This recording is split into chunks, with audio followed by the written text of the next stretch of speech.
안녕하십니까. 윤여창TV 세상만사입니다. 독일 철학자 니체는 그가 살았던 시기의 사람들이 정신적 위기에 처해 있다고 판단했어요. 그래서 그에 대한 해결 방안을 그의 저서에 남겼습니다.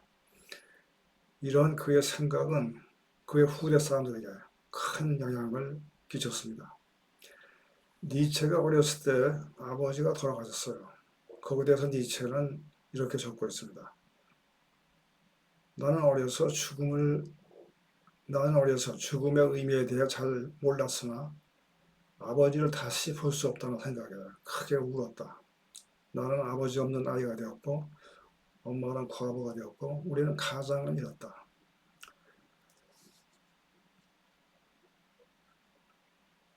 어린 니체는 큰 슬픔을 느꼈고 외로움과 공허감을 느꼈을 거예요. 이렇게 기록하고 있습니다. 이 불행한 상황에서 오직 신만이 나의 큰 위로가 되었다. 당시에 기독교는 유럽인들의 정신적 지주가 되었었고 니체 역시 독실한 기독교 신자였었습니다. 니체는 아버지를 잃고 나서 이렇게 기록하고 있습니다. 나는 어린 나이에 많은 슬픔을 경험했기에 다른 아이들처럼 쾌활하지 않았다. 그가 어렸을 때 어린 동생이 먼저 죽었죠. 그리고 아버지가 돌아가시고 또 그를 사랑하던 고모가 돌아가시고 또 할머니가 돌아가셨어요. 이것을 다 경험했습니다. 고모가 돌아갔을 때 나는 큰 소리로 울었다. 내가 얼마나 슬퍼했는지 신만이 안다. 친구들은 내가 너무 진지하다고 놀렸다.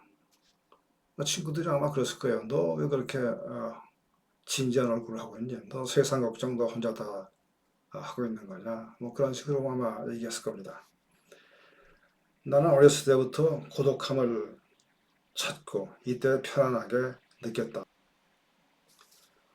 사람은 고독한 상태에서 방해받지 않고 자신만의 생각에 몰두할 수가 있습니다. 그런데 니체가 이랬던 것은 물론 그가 어린 나이에 슬픔을 경험했기 때문 탓도 있겠지만 그에게 그런 성향이 있었다고 생각이 됩니다. 되게 많은 천재들이 그렇죠. 그래서 그들만의 그런 관심사가 있기 때문에 거기에 몰두하기 위해서 방해받지 않은 고독한 시간을 원했던 거죠.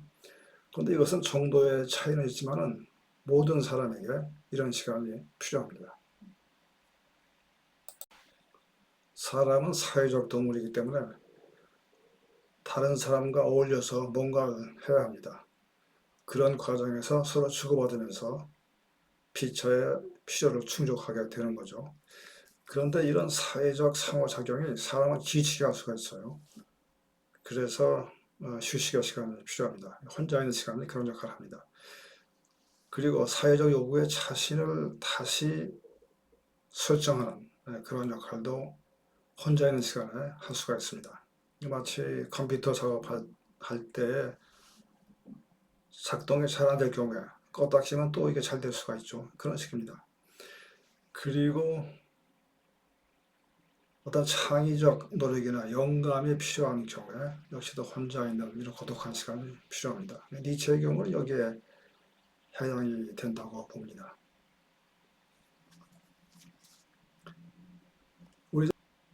우리는 내면의 나를 들여다보는 시간이 필요해요. 니체는 그에 져서 자라투스트라는 이렇게 말했다 해서 이 점을 강조하고 있습니다.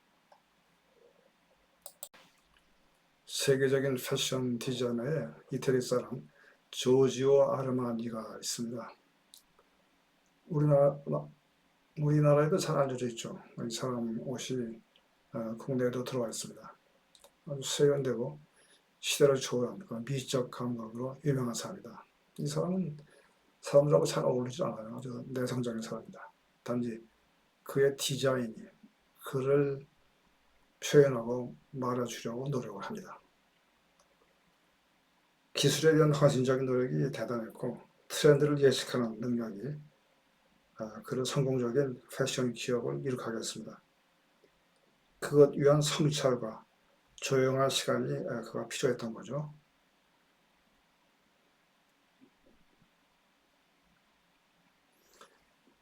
이 고독한 시간은 균형 잡힌 생활의 중요한 일부입니다. 단지 이런 고독한 시간이 지나칠 경우에 외로움이나 우울증 같은 부정적인 효과를 초래할 수도 있습니다. 니체는 아버지가 돌아가심에 따라서 다른 곳으로 이사를 가야 했습니다. 여기에 대해서 기록을 남기겠습니다. 나는 이사 가기 전날 밤을 뚜렷이 기억하고 있다. 저녁에 친구들과 어울려 놀았다. 어둠이 깔리기 시작했고 하늘에 달이 비추이고 별이 빛났다. 나는 잠을 이룰 수가 없었다. 밤 12시 반 가까이 밖으로 나가보았다. 여러 대 마차에 이삿짐들이 실려 있었다.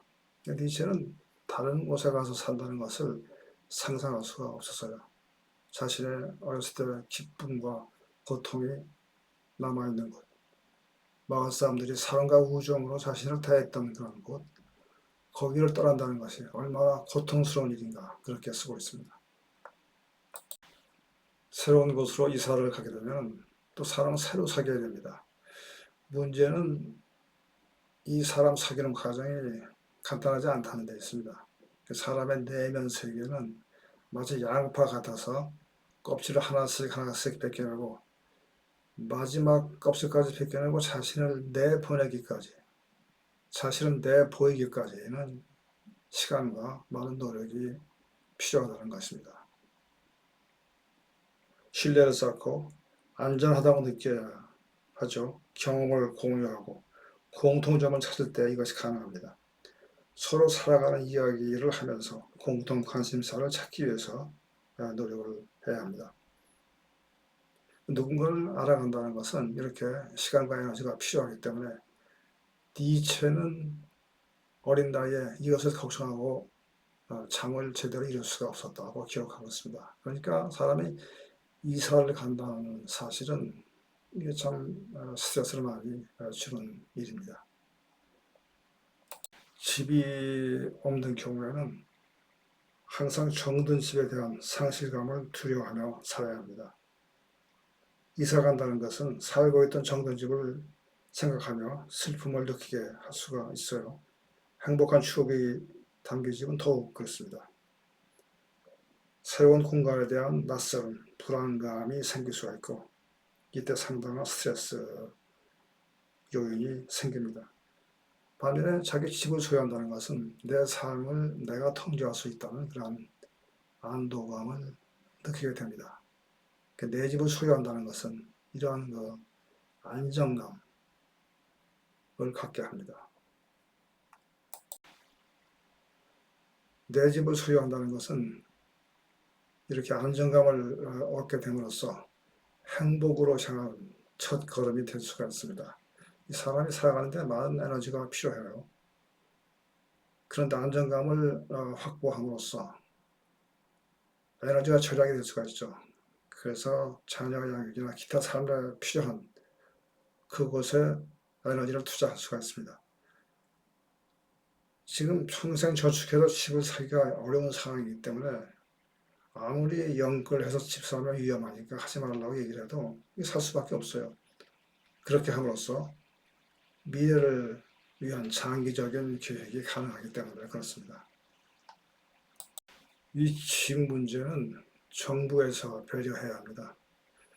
이것을 그냥 시장에 맡겨두면, 그러니까 집 사고 파는 사람들끼리 알아서 처리해라 그렇게 놔두면 집이 투기 수단으로 악용됩니다. 돈 있는 사람들이 집을 많이 사가지고 값을 올려놓고 그 집 없는 사람은 비싼 값을 살 수밖에 없는 그런 상황에 놓이게 됩니다. 지금 우리나라가 또 꼭 이런 상황에 처했어요. 여기에 대해서 우리 2030 세대 또는 4050 세대들이 좌절하고 분노하고 있습니다. 모든 사람이 저렴한 가격으로 안정적으로 주택을 공급받을 수 있도록 정부에서 정책을 입안해야 합니다.